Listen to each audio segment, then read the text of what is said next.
Yes. Så var der bingo. Ja. Og jeg burde have en vinder igennem. Ikke endnu. Hvem får fladskærmen? Ja, det er altså, hvis man har bingo på fuld plade, så skal man altså gribe sin telefon og ringe til os med det samme. Der er en rigtig lækker fladskærm på vej. Lad os prøve at høre. Har vi nogen igennem endnu? Ja, goddag. Ja, goddag. Hvem taler jeg med? Du snakker med Christian. Hej Christian, hvor ringer du fra? Jeg ringer fra Frederiksværk. Frederiksværk, og hvor gammel er du? Jeg er 24. 24 år, så tror jeg, du bliver glad for den her helt nye fladskærm. Du har nemlig vundet. Værsgo Christian, altså en fantastisk flot filmformats fladskærmsfjernsyn fra Philips og også 5 flade flødeboller på et fladt flødebollefad.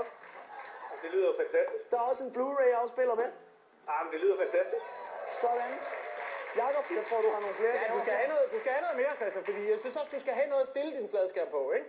Så Ja. du får også et gavekort her. Det er på 5.000 kroner, og det er til tvbord.dk. Og så skal du selvfølgelig også have noget, du kan se på dit nye fjernsyn, ikke? Så lad os lige prøve at finde noget heroppe.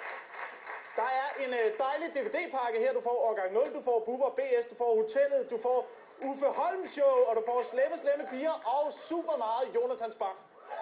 Men det lyder fantastisk. Hvem sidder du og spiller med derhjemme i øjeblikket? Jamen, jeg sidder faktisk alene. Nå, du sidder alene. Jamen, ved du hvad, så forkæler vi dig lidt med nogle præmier. Du skal også have en Nintendo Wii, den smider vi også oveni. Men det er jo endnu mere fantastisk. Og så lad os lige prøve at se, om vi ikke også har et eller andet hernede. Lad os lige prøve at se. Nej, der er et par dejlige, lækre røde seler til dig også. Tillykke med det. Tillykke med det. Tak skal du have. Så, ja, hvor er du måske ikke på